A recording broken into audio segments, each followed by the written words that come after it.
Sir, ज्या प्रकारे मतमोजणी उद्या होणार होती ती आता नागपूर खंडपीठाने असा निर्णय दिलाय की एकत्रितरित्या 21 तारखेला म्हणजे ज्या उर्वरित ज्या नगरपालिका होत्या त्यांची निवडणूक 20 तारखेला होणार होती, तर आता 21 तारखेला एकत्रित निकाल द्या, मतमोजणी 21 तारखेला होईल.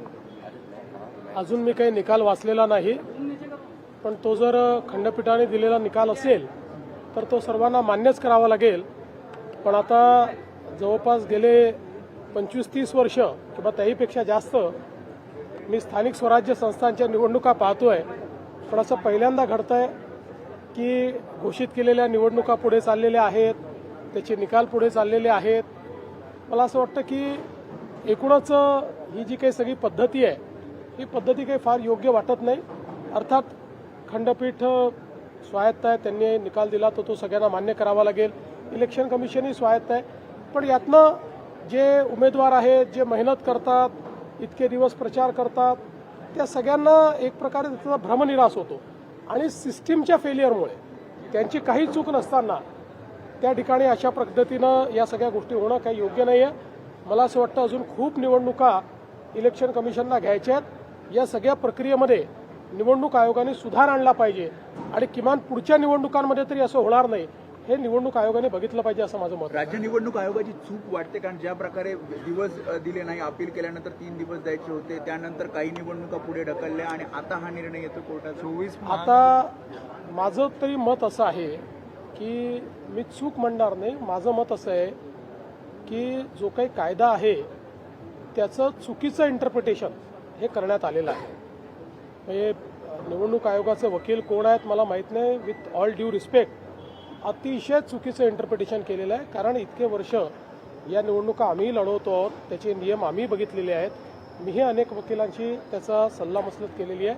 माझं मत आहे की हे चुकीचं इंटरप्रिटेशन आहे आणि त्यातनं ही निवडणुकीची सगळी प्रक्रिया, कारण मी पुन्हा एकदा सांगतो की ज्या ठिकाणी सगळ्या गोष्टी फॉलो झालेल्या आहेत अशा ठिकाणी कोणीतरी कोर्टात गेलं आणि कोर्टाने त्याला दिलासाही दिला नाही तरी तो केवळ कोर्टात गेला म्हणून त्या ठिकाणी निवडणुका पुढे नेणं हे कुठल्याच तत्वात बसत नाही. हे अतिशय चुकीचं घडलेलं आहे. ठीक आहे, आता मी त्याच्यावर अधिक बोलणार नाही. या संदर्भात माझी पर्सनल नाराजी ही मी कालही प्रगट केलेली आहे आणि ती कायद्यावर आधारित आहे. माझी काही इलेक्शन कमिशनवर नाराजी नाही आहे. माझी नाराजी कायदेशीररित्या होत नाही याच्यावर आहे. जे 50%